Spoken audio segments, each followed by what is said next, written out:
Yeah, and just in general, what life costs.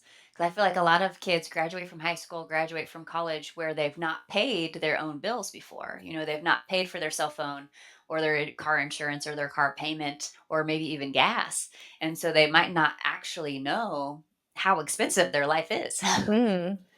Jamie, I was at Nordstrom a couple of weeks ago, and I'm standing at the register returning something, and there were three people standing there because it was a slow day at the store. And one of them turns to the other and says, "Well, I don't know. I've never really paid my own bills before, so I wouldn't know." And I just said, "I'm sorry, I don't want to barge in on your conversation." They were all clearly in He's their like, 20s. "Oh." Yeah, I was like, and I just happened to help teach parents about money. Hello, and welcome to Sense of Responsibility. I'm Alec Lindenauer, a certified financial planning professional, husband, and chief allowance officer to two daughters.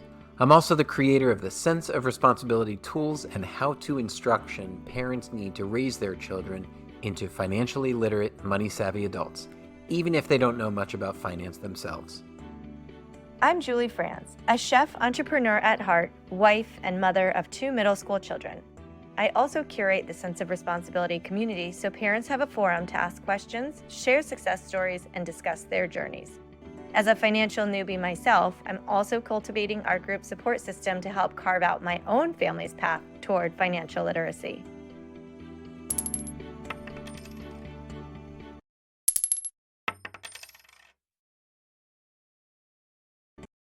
All right, so Julie, welcome back.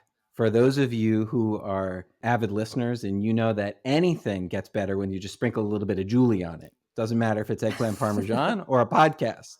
So Julie is back, and Thank Julie, you. I am about I'm about to introduce you to our guest today, Jamie Bosse. But before I do, just want to read you something very quickly from her book that I'm going to tell you about. This says, as parents, we must step out of our helicopters and let kids fail. By letting them fail, they learn to get back up and try again instead of giving up and whining for help. It's the same with financial concepts. We want kids to experience pain and make mistakes when the stakes are lower. So when I heard her talking about that on this Instagram live I was watching a while back, I was like, this is someone I have to reach out to. And I did. And that's how I met Jamie. So I'm about to introduce Yeah, you. how Okay. many But times have we said that? Same thing, you and I. It's like it's speaking our language. That's right, exactly. Feel the pain.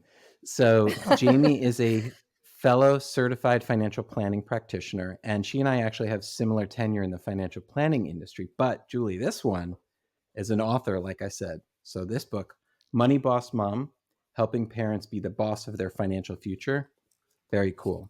Aside from that, she has a children's book series, Milton the Money Savvy Pup. So, there's two of those, and as I understand it, more are coming. But Julie, she's a mother of four, which means she's going to show us her cape because we know she's a superhero. Jamie, welcome. Meet Julie. Hi, Very guys. nice What a to great meet introduction. you. You too. All right. So, Jamie, my goodness, let's start. Where do you find the time? Let's just start there. Let's talk about your cape. Oh man, yes, capes are always required for sure. I always feel like with work and life and author stuff, it's all kind of mixed together and it's all just finding some harmony, not necessarily balance, but like making it work together, right? So for me, I do a lot of calendar blocking if I'm trying to accomplish something like writing a book or blocking time for Instagram posts and those sort of things. So I kind of live and die by the calendar blocks that tell me kind of where I need to be and when. And I even block off, travel time if I know I have to pick up kids for practice or if I know I have to cook dinner sooner because of whatever we have going the night before. So it's really just kind of a matter of blocking time where I can. That's remarkable. All right. We're going to have to listen to your podcast on that because I think we all need some help with that for sure. Let's talk about your motivation for all of this because what's your why? I mean, children's books, you have your financial advisory practice, adult books. Where's all this coming from? It's amazing. Thank you. Well, I think it all originated when I was in college. So I went to college thinking I would be an elementary school teacher, actually. And when I was sophomore in college, my parents filed for bankruptcy. And that just set off a whole host of questions for me. Like, why did this happen? What does this mean? Are they going to jail? Do I have to like drop out of school and move home and raise my Wow, how scary. siblings? Like, what what does this mean for me? And so I ended up taking a personal finance 101 class just for me, like selfish reasons completely, just so I could learn about, basics, because I knew that I probably did not get a solid basis in that, and I didn't want the same fate as my parents. So I ended up taking the class, which would led to another class, and then I ended up completely changing my major to financial planning and graduated with that degree because I realized what a cool way to help people and improve their lives. Well, so that's the mission. If you put it at its core, it's just helping people, improving their lives. Mhm. That's where it started. Yeah, I would say if something I've taught you or an experience I've had with you or, um, something we've done together can improve your life in some way, I think that is what we're here for. And why books specifically? How come you're focusing on that end? I think because strength is one of my strengths is writing, and I've been writing since I was a little kid. I used to write stories while my grandma watched The Young and the Restless, and I was bored, and I would write these sitcoms and these different fun stories. And so I've always used writing in every job that I've had to help communicate different concepts to employees or just help other people learn or something that I learned. I would want to write it down as a way to communicate. And so the Money Boss Mom book, I had actually written a lot of blogs towards the young kind of parent audience on financial topics from insurance to cash flow management, budgeting, those sort of things. And so the Money Boss Mom book actually started as a compilation of those blogs that I'd written over the years. Hmm. Well, I love the writing style. It's super down to earth, relatable, lots of hip hop references. I mean, all kinds of good stuff in there. So, chapter Thank you. 11 is really where we're going to focus today, which is teaching kids about money when it's invisible. So, what do you mean by that? And then let's dig in. Yeah. So when I was a kid, I either had money in my pocket or I didn't. And that dictated whether I could spend money that day. And then as I got older, I had a checkbook to manage. It was physical. You wrote it down. You really had a feeling for the money that you had. But now I feel like money is completely intangible. A lot of times kids are seeing their parents, use a card to pay for things at Target, or they're punching things on their phone and money magically appears, or things magically appear on the doorstep, or they transfer money via Venmo. So kids Yeah. aren't seeing that tangible money, and I think it's a little bit harder to learn. We talk a lot about that, right, Julie, with the Apple Pay and the debit cards and everything. So Julie has two kids, a spender and let's say a spender and a more well-rounded. That's like John doesn't fit into Are you going to John. use that word? Okay, you tell me. All right, let Oh, me rephrase that. I have a spender and then one who's a bit more well-rounded on all four. Julie, tell us about Cassidy and John because I really want Jamie to tell us about four. I mean, how does that happen? Like what y- is goes on there? But yeah. you I go don't first, know Julie. how to classify John, very honestly. I mean, he is definitely a spender, but it's more in that like immediate, I need a sandwich now. I'm starving. Put money on my card or I'm going to die. It's like he's a 14-year-old boy that's just in the moment all the time. And when he needs it, he needs it. But he doesn't want to sit down long enough to like have the money conversation and really get into it. But Cassidy really looks at her bank account probably on the daily. And she is a spender, but she's like really strategic about money and spending and just a lot more proactive. So I don't know if you could like use one word to describe each of them. They're very, very different in all aspects of their character and life. So money's just another adventure that we have to customize on each, personality type. Yeah, so Jamie, take us into your kitchen. What does your dining room table look like when you start talking about money and allowance and whatever may be? Okay, well, let me tell you about the demographics. So mine are Please. all 10 and under. So the oldest is 10, and then I have an 8-year-old, and then I have 5-year-old twins. So they're all kind of on different wavelengths in terms of money in general.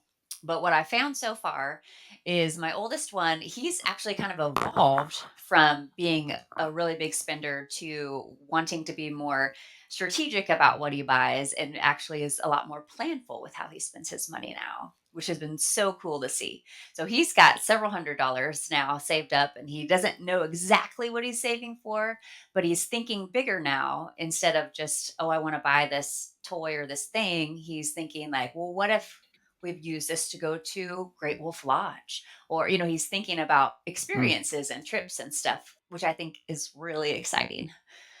very cool. But my my second one, he is will go shopping to spend their money and he will just be throwing stuff in the cart like, "Let's get this and this and this and this." And I'm like, "Well, hold on. Like, how much money did you bring?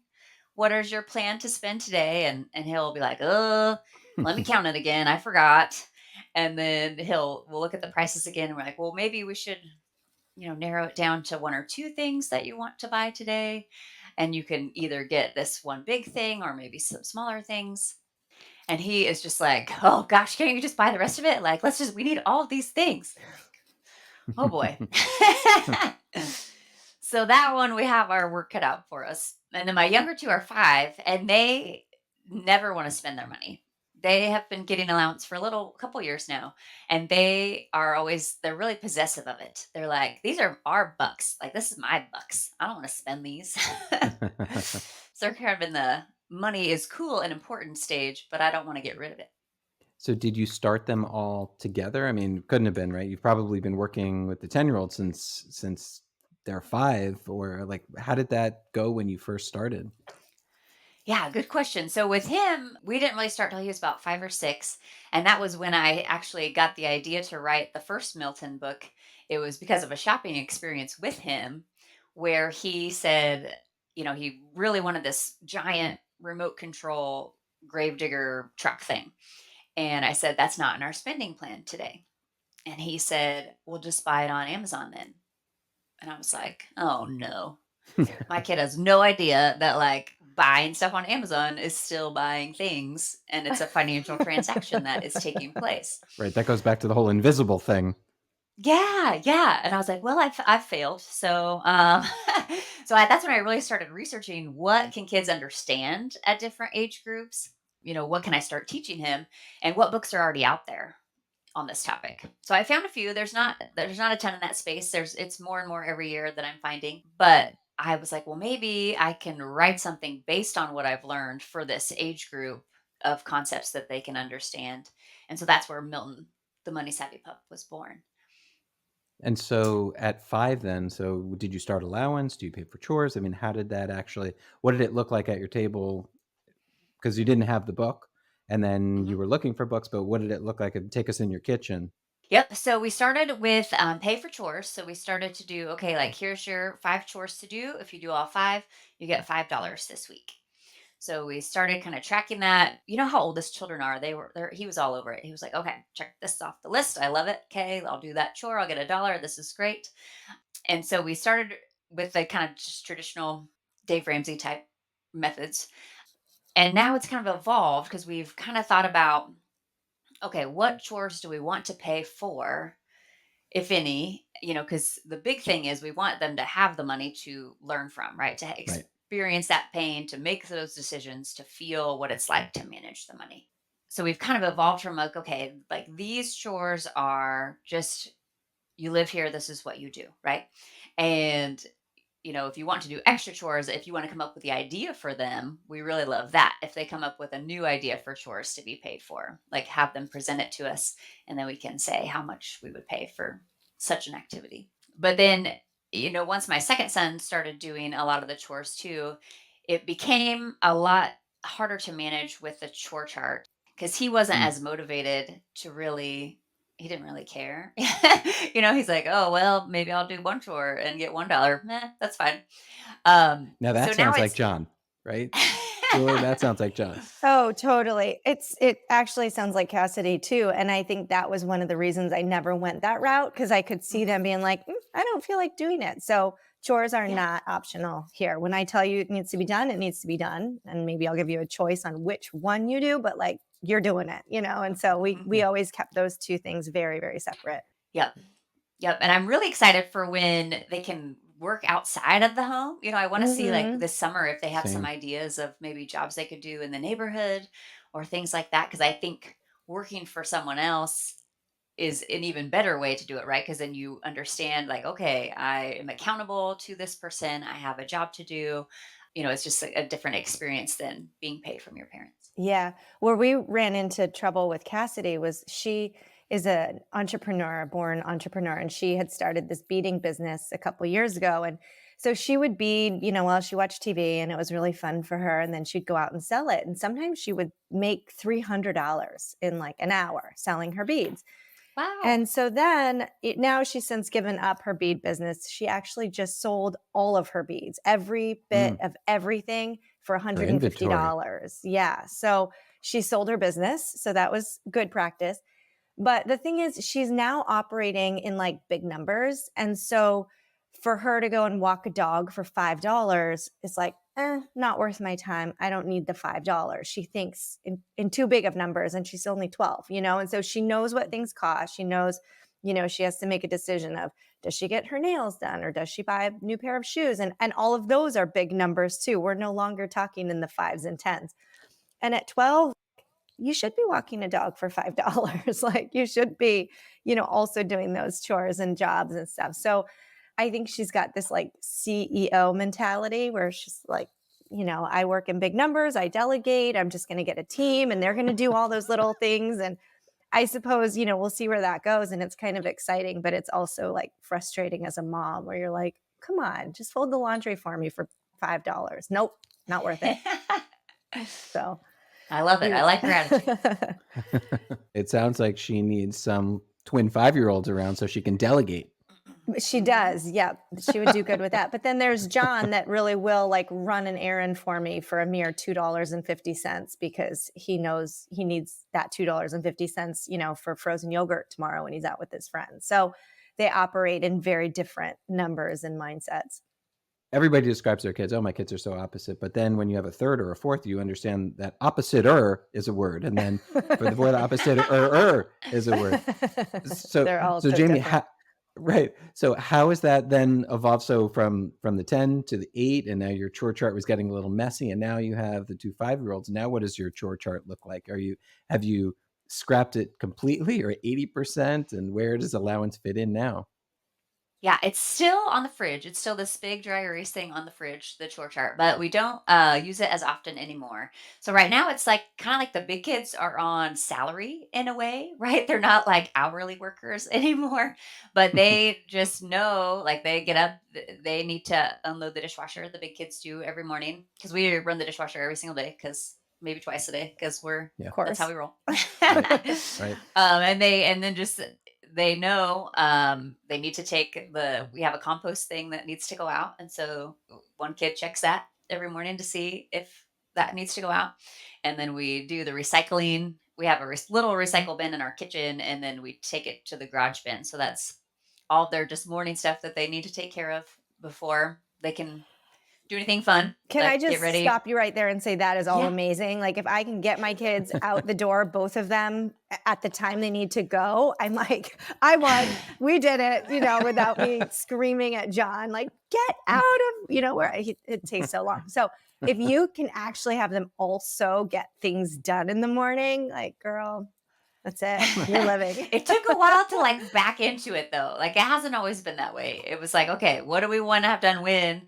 And then when do we need to wake up to like accomplish these things? And Mm, Right. so it's been a working a backward process. Yeah. situation. Hmm.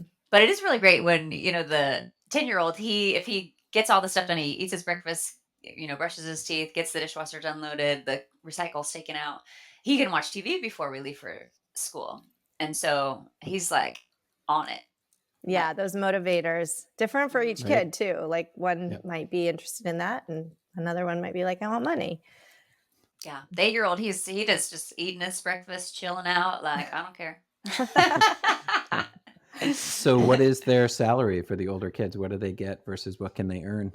So their base salary is about $5 a week, and then I think I need to increase it though for my 10-year-old here soon to kinda raise with inflation. And then the little kids get $3 a week depending on the chores that they do. And with them, we do pay them like right after they do something for the little kids, just so it's kind of like, okay, you did the job, here's the money. Mm. So it concretes that lesson. But for the bigger kids, it's kind of a Sunday payday situation. So every Sunday. So aside from Mhm. writing all these books and aside from doing all this, you also find the time to sit down with all of them and do all their payday every week. Well, it's not an event. It's really just like boop, boop, Okay. boop. Here. See Okay. you Yeah. later. Okay. Yeah. Okay. Go All put right. it in your jars or your wallets. So you're human. Okay. Thank God. Yeah. Okay.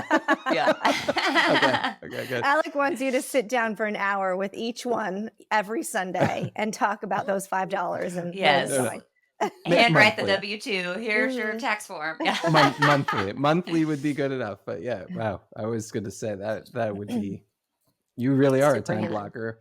And Yeah. they remind us, like, if we don't do it, if it's like noon on Sunday and it hasn't happened yet, they're like, so it's payday, right? So they don't let us forget That's the mark it. of consistency, right? They know that Uh-huh. that's to expect it. That's amazing. And then, Yeah. so what do they do with it? So payday, and do you have the four slotted piggy bank, the three slotted piggy bank, the jars, the accounts? I mean, what do they all do with their money? Yep. Right now, they all have jars, so the give, save, spend jars.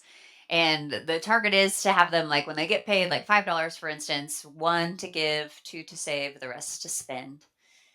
And then the savings jar is really not, they're not saving up for something super long term, just something bigger than normal. But we do let them kind of decide, okay, are you going to take some of your give jar to church this weekend? Or, when you are go or if we're going to the fair or something and they want to play all the games, like we let them decide like how much they're bringing from the spend jar. And then we let them buy all the stupid stuff they want to buy with their Right. money at Target Make or all the wherever, mistakes. so that they make the mistake and hopefully learn from it, right? So our big thing is just following up after the purchase, like a week or so later, to say like, "Oh, where is that thing you bought? Are you still enjoying it? Are you happy that you bought that thing instead of saving your money for something else?" And I think that is the bigger piece of it, because it's always hard to watch them just throw money away if you're gonna like throw those Pokemon cards in the recycle bin next week. But well, I do think you have to let them make the decision and make the choice and feel the consequence of that. Absolutely. My wife is an artist, which means money is, you know, very ethereal. It was not quite part of her realm. So she's just kind of like on board with whatever money conversation, what topic. Hey, honey, I'm thinking we should do this. She's like, sounds good. It's just a thumbs up. Where it's involved and it's a group conversation, but it's really just me saying, hey, I'm thinking this, and she's like, I like it, and then she's out. And Julie is still a financial newbie in the grand sense, but you're driving this in your house still, correct?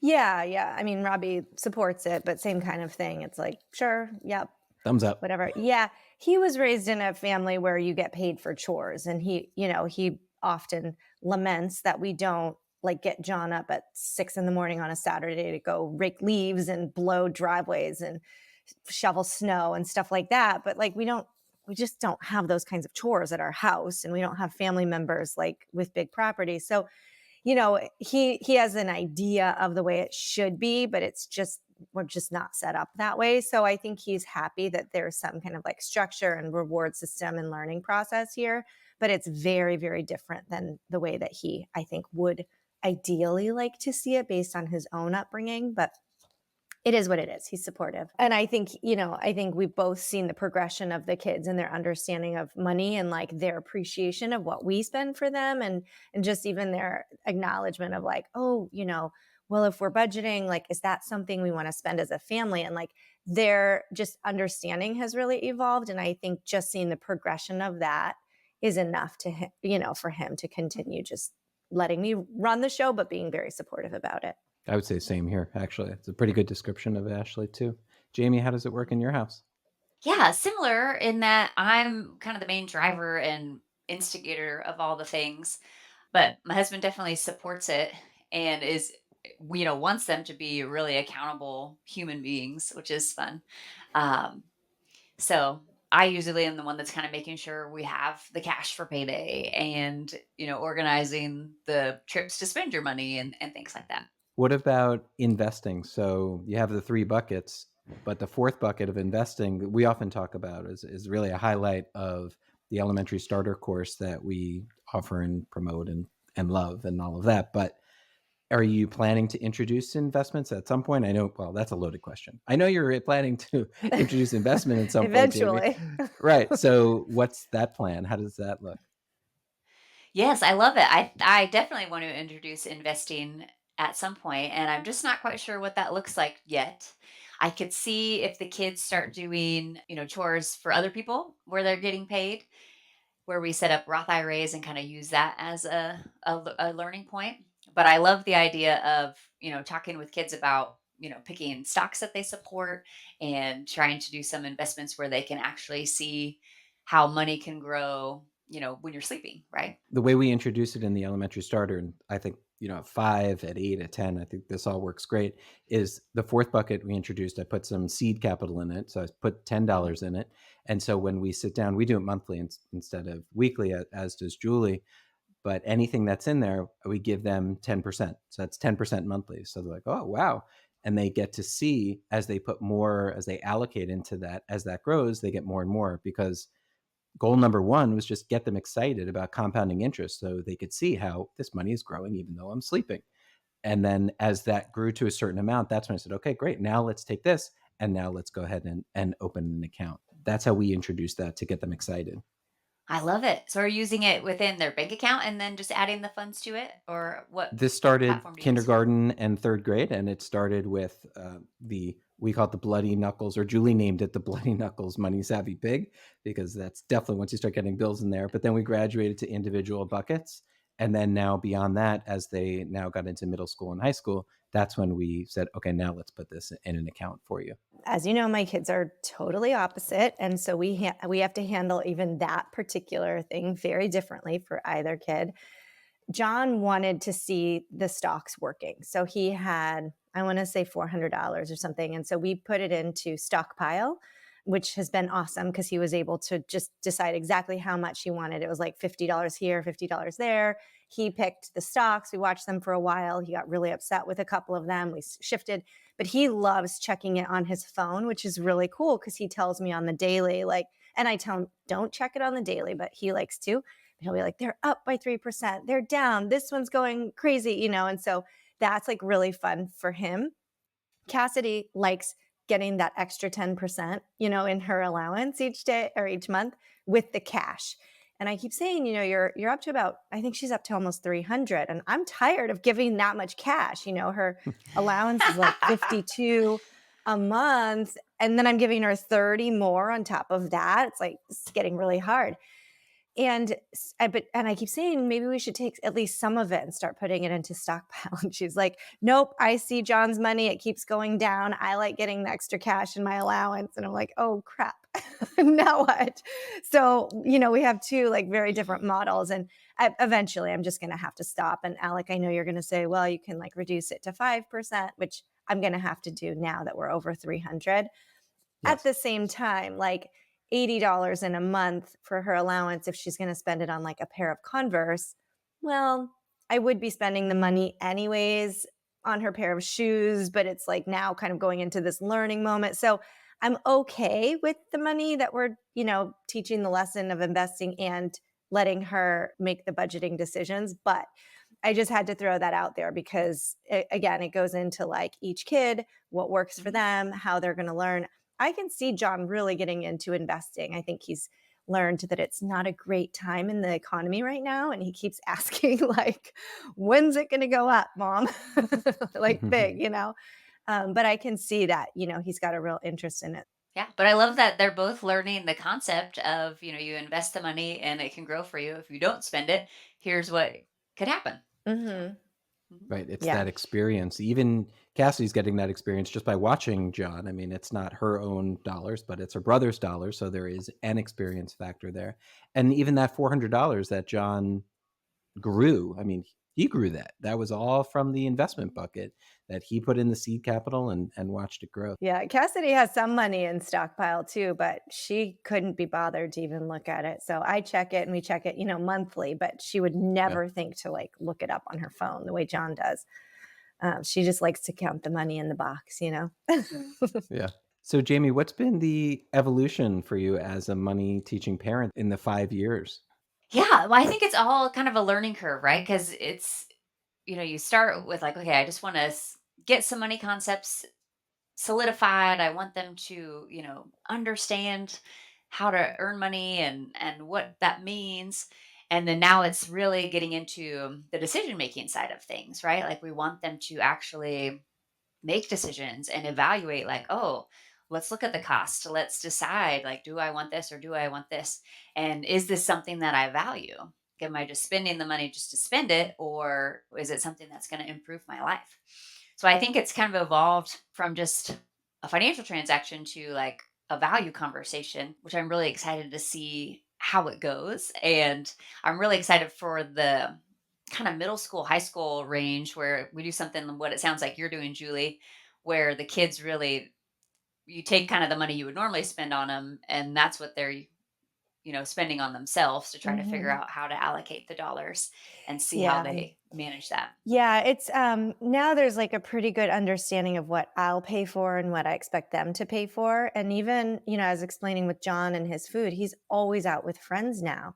And like if we're out as a family or we don't have food in the fridge and I need to feed him, I'll pay for it. But if he's just out gallivanting with his friends, he knows that's his money. Or if Cassidy wants her nails done, that's not something I value. I'm not paying for it. She's 12. She can pay for it. Candy, junk food, sugar cereals, even. They're like, I want Lucky Mhm. Charms. Okay, fine. I'll take your money. Oh no, I didn't want it that bad. And it's really, I think that's the most important thing as they get more independent and growing up to where they are out on their own all the time. They really do start to develop an understanding of like what's worth it. Am I gonna like John will go to the local ramen place or even like a sushi place with his friend. I'm like, I hope that was worth it. You just blew, $25 on a sushi roll. Mhm. And I think like for him, it's like about the experience. He likes to go and like, have that, I don't know, independent experience. But they have an understanding about it versus me like, handing $25, go spend it however you want. It's like they always are weighing it out independently now, not always having to ask me for my opinion or can they do this or can they spend that. It's been good. And a lot of conversations come up that are more sophisticated now where we don't have to like start at the drawing board. We've been having these conversations regularly for 2 years and they're more sophisticated now. So the conversations like Alec and I have been having about splitting checks or going on a date. How do you manage the expectations of like dinner with friends or dinner with a girl in this instance with John this weekend? Don't let John listen to this. I know. Well, we'll have a whole podcast on that eventually. Or like when friends owe you money, it's like now they're at the age where their friends make bets with them, or their friends borrow money, or their friends borrow something and lose it, and we need to get paid back. And how do you have those conversations? So just having them have like a very basic understanding of the value of a dollar has really led into, those more complicated topics that can be really uncomfortable if you don't know the basics. Yeah, and just in general, what life costs. Because I feel like a lot of kids graduate from high school, graduate from college where they've not paid their own bills before. They've not paid for their cell phone or their car insurance or their car payment or maybe even gas. And so they might not actually know how expensive their life is. Mm. Jamie, I was at Nordstrom a couple of weeks ago, and I'm standing at the register returning something, and there were three people standing there because it was a slow day at the store. And one of them turns to the other and says, "Well, I don't know. I've never really paid my own bills before, so I wouldn't know." And I just said, "I'm sorry. I don't want to barge in on your conversation." They were all clearly in He's their like, 20s, but oh.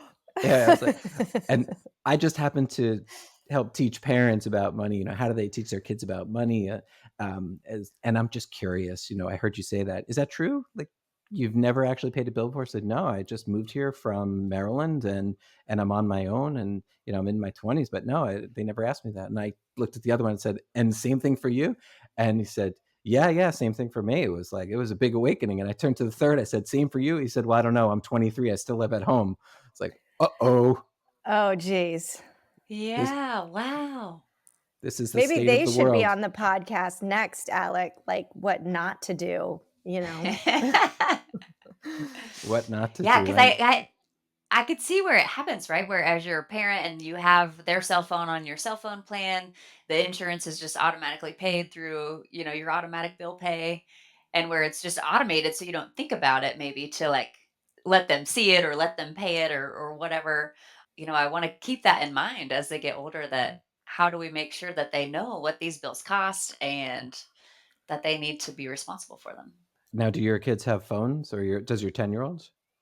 No, none of them do. They have Well, tablets, but not phones yet. however long you can keep it that way, keep it up. But that is the phone is how I introduced a bill for the first time with my oldest, and it was okay. We went to the store, and she picked her phone. I said, "Here's what I'm willing to pay. Anything else is over on you." Talked about Apple Pay, and said, "If you break it, you're in for it." I said, "This is Apple Care. It costs $10." So now every allowance day, every core day, that first Sunday of the month, she has to pay me that $10 for Apple Care. So it's like, okay, you're now paying your bills. And then when that thing happened at Nordstrom, I came home and I said, see, this is why you pay your Apple Care bill. I love Yeah. So that. Cassidy said something so funny yesterday. Well, we battle on screen time all the time because I'm very limited with her like app screen time, but I'm also very limited on the budgets. And a lot of her friends get endless amounts of money and endless amounts of screen time, And so she was hovering over my desk yesterday. And I'm like, "What do you want?" She goes, "I just want more money and more screen time." And I said, "Well, you can." I said, "Do you ever tell your friends that it's just because your mom loves you so much? Like, I work really hard to give you this learning opportunity and budget, time and money and everything." She's like, "I wish you didn't love me so much." I was like, "Okay, fair enough.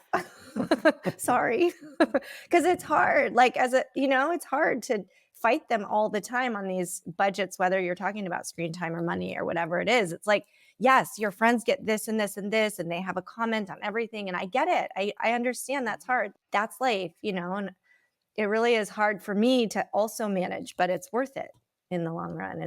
It's worth the time and the energy and the battle sometimes. So there'll be a reward, like you said, Alec, where you're like, see, I told you.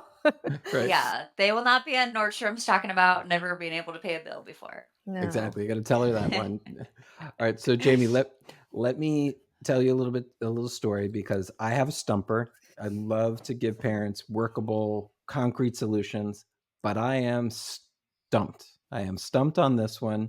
And it just so happens that Julie was there also. And I'm going to tell you exactly what happened. So, Julie used to be my next door neighbor. Unfortunately for us, she moved to California, but I get it.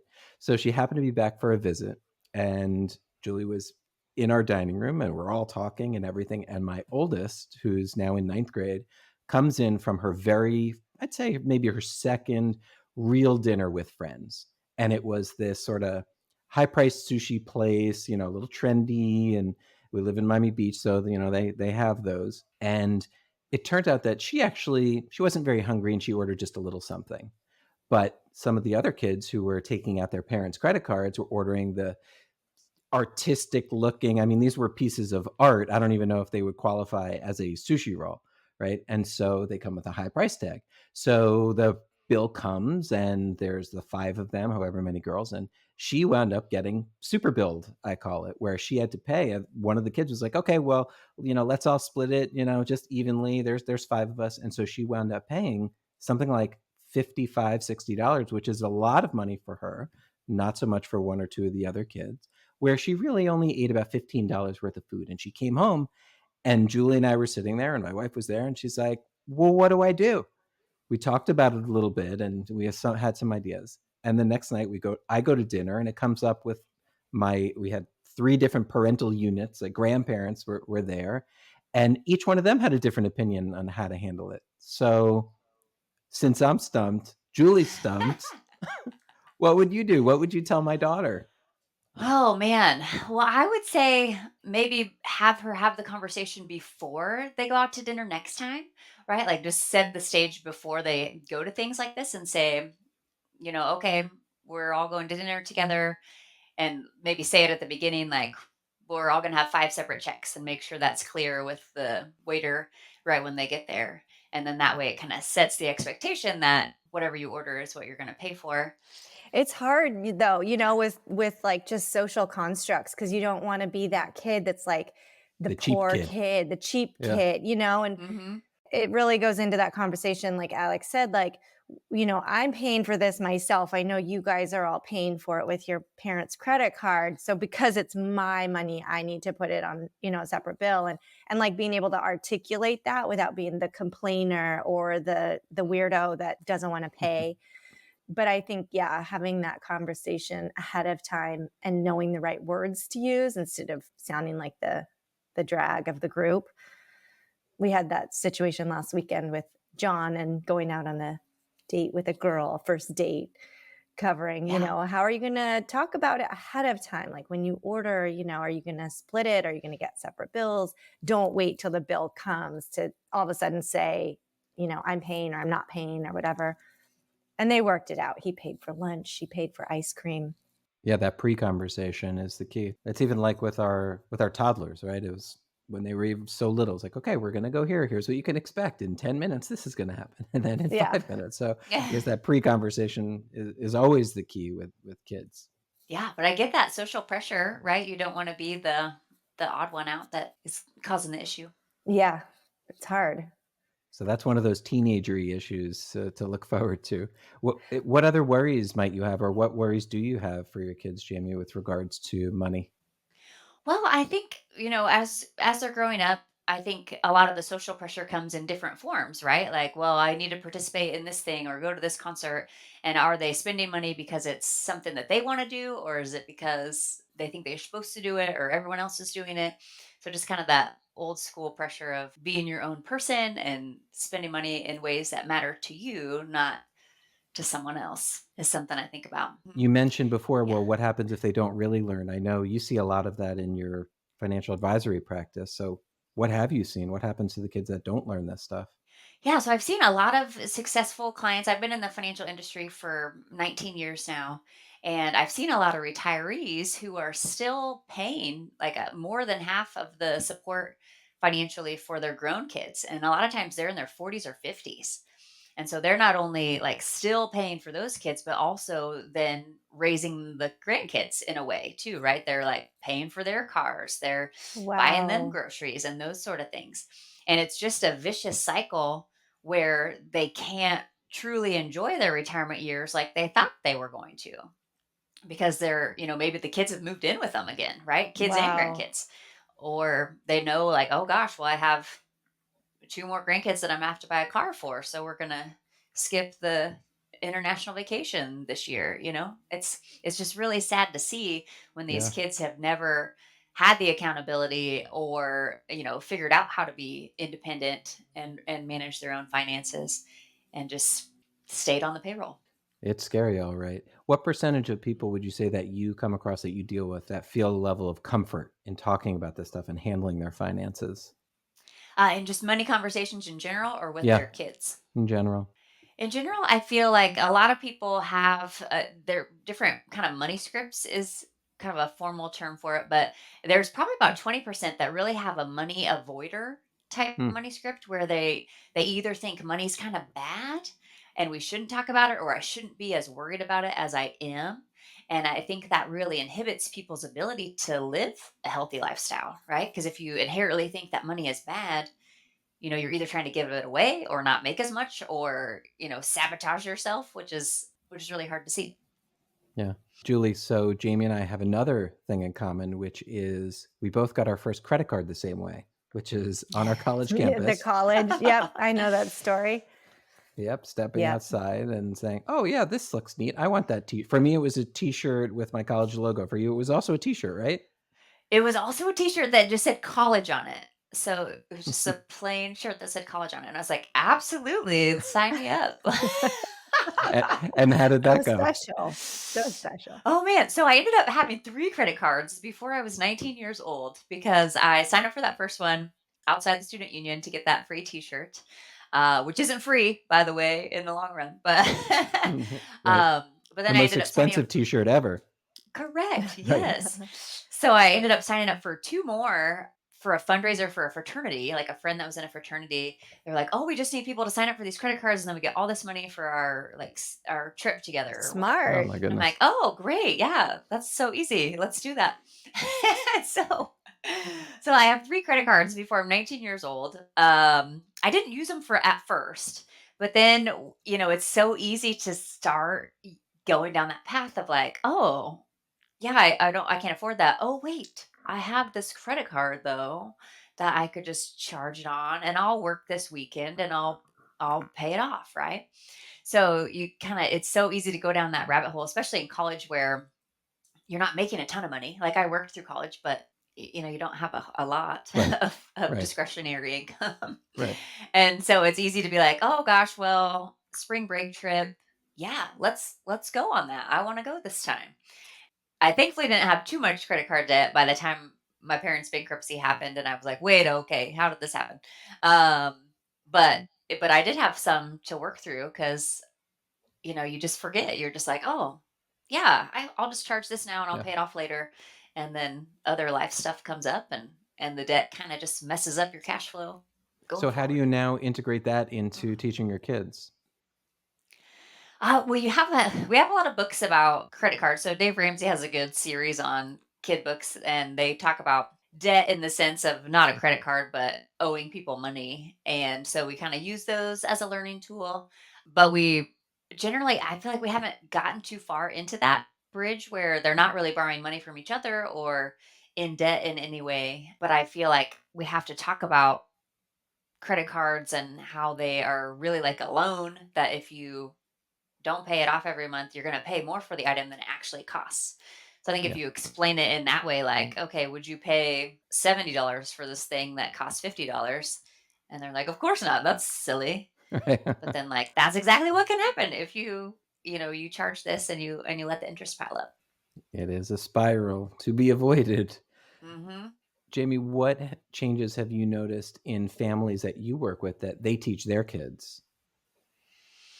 I feel like a common theme that I see is parents who, when they were growing up, like their parents didn't have a lot. So they were like, well, I didn't even ask for a lot of things or we didn't talk about money or whatever. And so now they're at the point where they are more financially secure than their parents were at the same time. And they just don't want to raise spoiled kids. They're like, Hmm. how do I make sure they're not spoiled when I know I can afford to support them and I Right. know I can afford to buy them a nicer car and pay for their phone and whatever. And so it's more the conversations of it's not a matter of if you can afford it. It's like, what are we trying to teach them and how do we use, the bills that we have and then the income that they have or the money that we're paying them to solidify those lessons. What's the best money teaching idea you've heard from, whether it's from them or these families, or that you've discovered in your own house, or that you've heard from some other source lately? Oh, I mean, I really think the best tool is just letting them fail, like we talked about already. Just letting them kind of feel the pain of, okay, I spent this money on this and now I don't use that toy anymore, or I don't like that thing, and I could have done differently. So I think the power is really in the conversation after those purchases and having them kind of reflect and saying it out loud. Like, I shouldn't have done that. And next time I'm gonna think harder before I spend my money or make a better plan for next time. Yeah, just letting them run through it. Mhm. Yeah, I'm with you. Like when you're in the souvenir shop and you go, "Don't you wish you hadn't blown that $50 yesterday?" Mhm. Basically, it's a glorified way of me getting to say, "I told you Told you so." so. Yeah, but Which you're not saying it, you're making them say it. Yeah. Like, "Oh, you were right." Oh, that's true.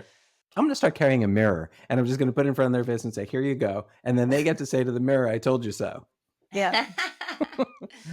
I like it. Jamie, my final question is, So, what words of wisdom would you give a parent who has not yet taken the plunge to teach their kids about money? I would say you can start small. It doesn't have to be a big deal, but just know that when you're getting money in kids' hands and getting them some practice with using money, that you're solidifying small lessons along the way, and things will be so much easier when they get older. Amen. I like it. Okay. Perfect. Thank you so much for doing this. I really appreciate it. I was looking forward to it and it totally delivered. Okay, great. Yeah, it's great to meet you guys, and thanks so much for having me. Yes, I can't wait to look at your book too. I'm gonna check it out. Sounds amazing. Oh, I'll send you some. What's it called again? So the grown up one's Money Boss Mom, Money Boss Mom. and then the kids ones are Milton the Money Savvy Pup. Yeah, I would love to give that to my nephew. He's in the program and he's understanding the monthly allowance, and he's all about saving money for dogs. So that would be a perfect book for him. Well, there you go. He's going to love There Milton. you go. Yeah. All right. So, everybody, I just want to remind you before we sign off that the best place to check out all of the different resources that we have is senseofresponsibility.com. That's, of course, with a C, CENTS /resources. So, senseofresponsibility.com/resources. That's where you'll find the courses, the blog, podcast, newsletter, all of that good stuff. And of course, hit the subscribe button. And then, Julie, what do I always say? Teach responsibly. Oh, my goodness. No, Julie, you've I been mean, gone for too long. try it again. Try it again. Try it again. Okay. Julie, what do I always say? Teach sensibly, Alec. That's right. Teach sensibly, everyone. All right. Till next time.